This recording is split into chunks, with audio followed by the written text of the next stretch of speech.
Ayan guys, ngayon nandito na tayo sa part 2 ng gala ng classmate namin. Ayan, syempre kain muna kami sa Baybay or sa Baywalk ng Puerto Princesa. Ayan, dyan namin siya inaya kumain kasi dyan kami laging kumakain. Hindi naman kasi kami pwedeng gumala nang wala pang kain, lalo na't gabi na. At eto na nga, gala na dito sa Dancing Fountain ng Balayong Park. Pinasilayan lang namin sa kanya ang isang lugar sa Puerto Princesa na pinupuntahan ng mga tao gabi-gabi.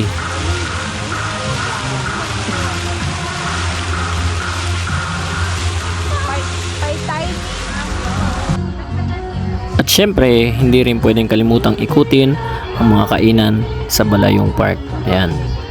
Kita nyo dyan, may mga stall na maliliit, may mga nagtitinda ng buko juice, na takoyaki, at marami pang iba. Kinaumagahan naman ay inikot namin siya sa isa sa mga tourist destination dito sa Puerto Princesa, ang Plaza Cuartel. Ito ay isa sa mga historic places dito sa Puerto Princesa na kung saan nung panahon ng Hapon, dito sinunog yung mga Amerikanong sundalo. Sila yung mga prisoners of war nung panahon ng Hapon or nung World War II. At dyan nakalagay yung listahan ng mga pangalan ng mga sinunog at nakaligtas. Dinala rin namin siya sa Rancho ni Mitra na kung saan kitang-kita ang view ng buong Puerto Princesa.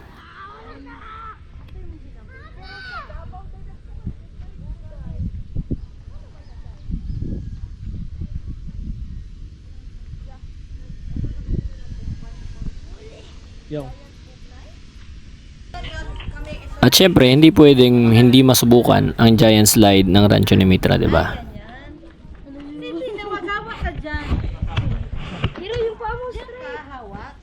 At eto, tingnan yung itsura ni Hero nung paglampas namin sa humps. Tapos si Javi lang ang pinakamaingay sa grupo.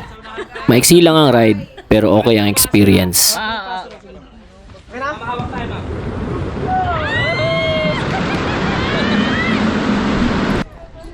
Siyempre, hindi pwedeng mawala ang finale tour dito sa Puerto Princesa, ang Baker's Hill. Vloggers talaga.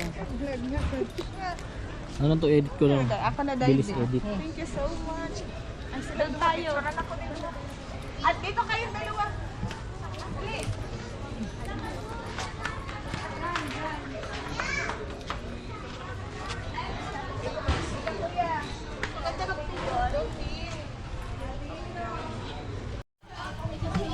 Hindi kay panay sa'yo tong video. Habang nagpipicture ako. Oo.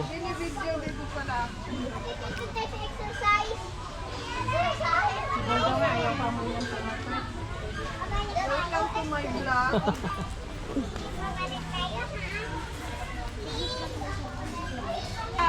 At eto, sabi ko sa kanya, mate, tingnan mo tong signature symbol at animal ng Puerto Princesa, ang peacock.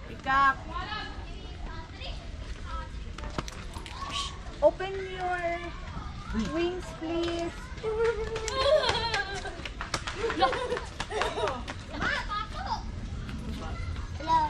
Open your wings. Hey.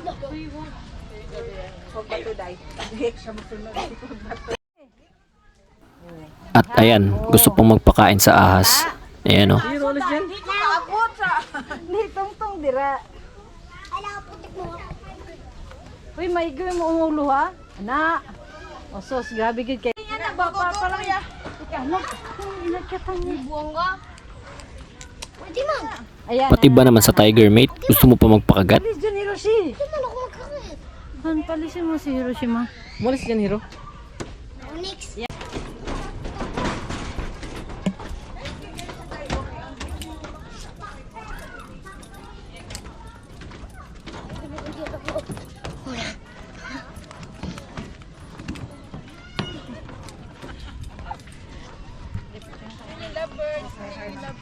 Kanang mga Ari ari ari.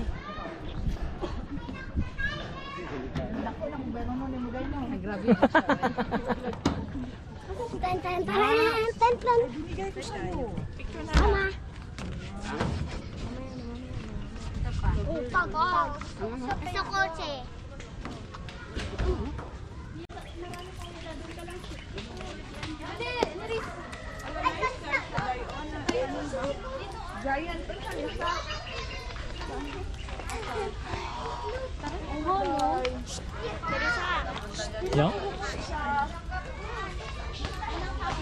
Meron pa siyang nakitang bulaklak, nakahawig, or meron nga sa Mactan.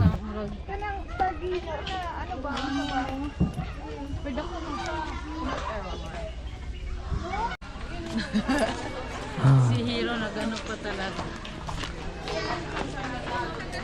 At ayan, sabi ko, hindi naman pwedeng puro likod nyo na lang ang nakikita sa camera.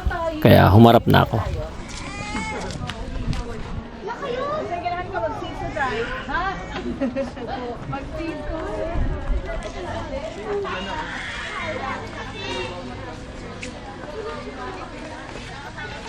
Kinikita kong favorite dire, no? Hindi rin pwedeng mawala ang binabalik-balikan dito sa Baker's Hill. Ang kanilang bakery shop. Nandito makikita nyo yung mga hopya, crinkles at marami pang iba na masasarap at malinamnam.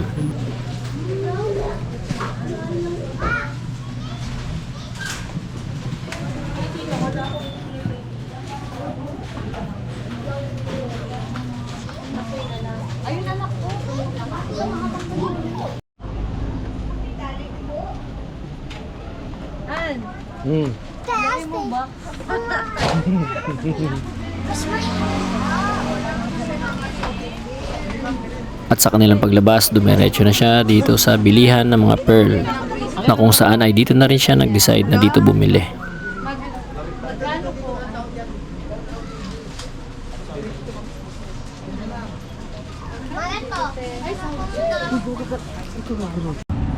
At ito ang hindi naman niya pinalampas, ang pagbili at pag-inom ng buko. Ayan, tingnan nyo, siya pa ang kumuha at namili.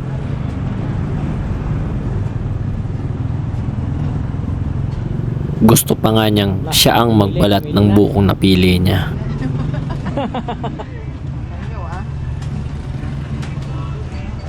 Talaga yung marunong matahan.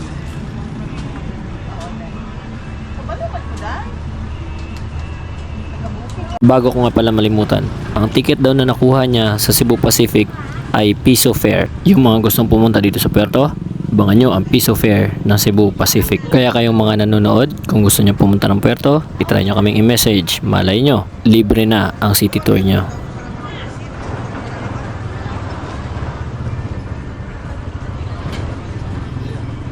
Kaya mate, maraming salamat sa pagbisita mo dito sa Puerto Princesa. Hanggang sa muli, salamat!